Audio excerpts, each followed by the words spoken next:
আসসালামু আলাইকুম এভরিওয়ান, আমি তাহমিয়ান মিজান আহমেদ মো। ওয়েলকাম করছি ম্যাজিক অফ লাইফে। আজকে আপনাদের সাথে চলে আসছি ভিন্ন একটি রেসিপি নিয়ে। আজকের রেসিপিটি হচ্ছে চাল কুমড়া দিয়ে সর্ষে। আপনারা হয়তো কখনো এটার নামও শুনেনি বা ট্রাইও করেনি। খুবই ভিন্ন ধরনের বাট খুবই মজাদার। আমি আশা করব সবাই বাসায় একবার ট্রাই করবেন। চাল কুমড়া খেতে কিন্তু অনেক উপকারী। এভাবে যদি কখনো খান, খেয়ে বলবেন যে কেমন লাগে। যা যা লাগছে সব উপাদানগুলো এখানে দিয়ে দেওয়া হলো।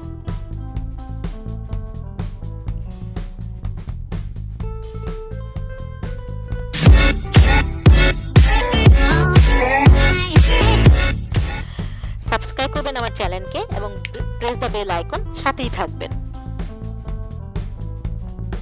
প্রথমেই ম্যারিনেট করে নিচ্ছি। চাল কুমড়াটার মধ্যে লবণ দিয়ে দিলাম হাফ স্পুন,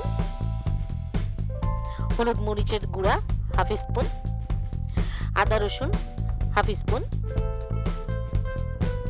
কাঁচামরিচ বাটা হাফ স্পুন, জিরা ফাঁকি হাফ স্পুন। সব দিয়ে হাত দিয়ে ভালোভাবে মেখে নিতে হবে। ভালোভাবে মেখে অন্তত 10 মিনিটের জন্য এটাকে ঢেকে রাখতে হবে। ফিরে আসছি 10 মিনিট পর। আমার ফ্রাই প্যান গরম হয়ে গেছে। ফ্রাই প্যানে সরিষার তেল দিয়ে দিব। এর মধ্যে এবার ম্যারিনেট করে রাখা চাল কুমড়াগুলো সব দিয়ে দিব। আমি একটা ছোট চাল কুমড়া নিয়েছি।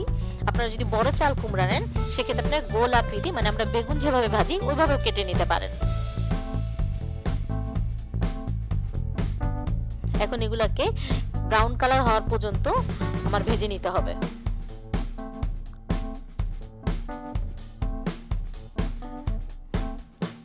এক পাশ হয়ে গেছে, আমি এখন আবার উল্টিয়ে দিব অন্য পাশে।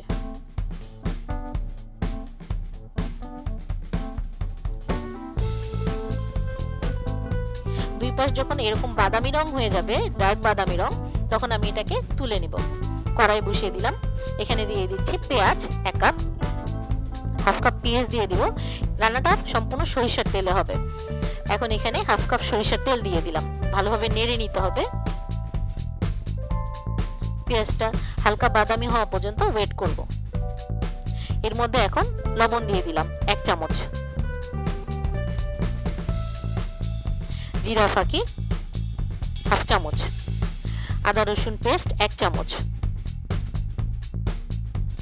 কাঁচামরিচ পেস্ট 1 চামচ,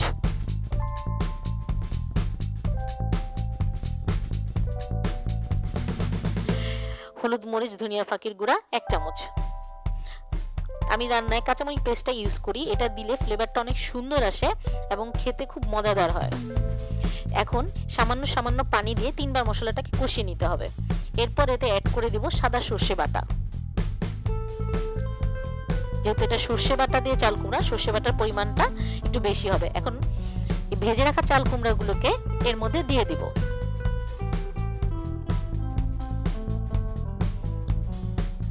চাল কুমড়াগুলো দিয়ে মশলার সাথে ভালোভাবে মেখে নেড়ে দিতে হবে।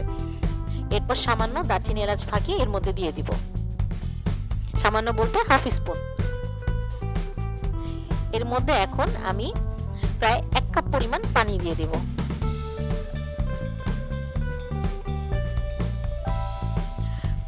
যেহেতু আমার চাল কুমড়াটা সিদ্ধ হতে সময় লাগবে, তাই আমি এটাকে ঢাকনা দিয়ে ঢেকে রাখবো এবং আঁচটা মিডিয়ামে রাখবো। এখন এতে অ্যাড করব সামান্য চিনি। আবার ঢাকনা দিয়ে ঢেকে রাখবো। এখন আমি জালটা লোতে দিয়ে দিব। দেখতেই পাচ্ছেন পানিটা সম্পূর্ণ শুকিয়ে গেছে আর তেলগুলো সব উপরে চলে আসছে। আমার চাল কুমড়াগুলো সিদ্ধ হয়ে গিয়েছে। চাল কুমড়া কিন্তু স্বাস্থ্যের জন্য অনেক উপকারী।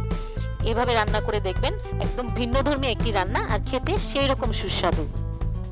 দেখতেই পাচ্ছেন রান্নাটা পুরো কমপ্লিট। তেল উপরে থেকে চলে আসছে। এখন আমি এটাকে সার্ভিং বলে সার্ভ করে নেব।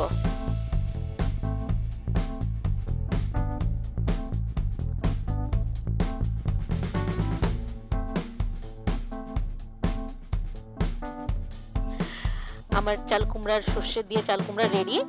আপনাদের সবার মতামত আশা করছি।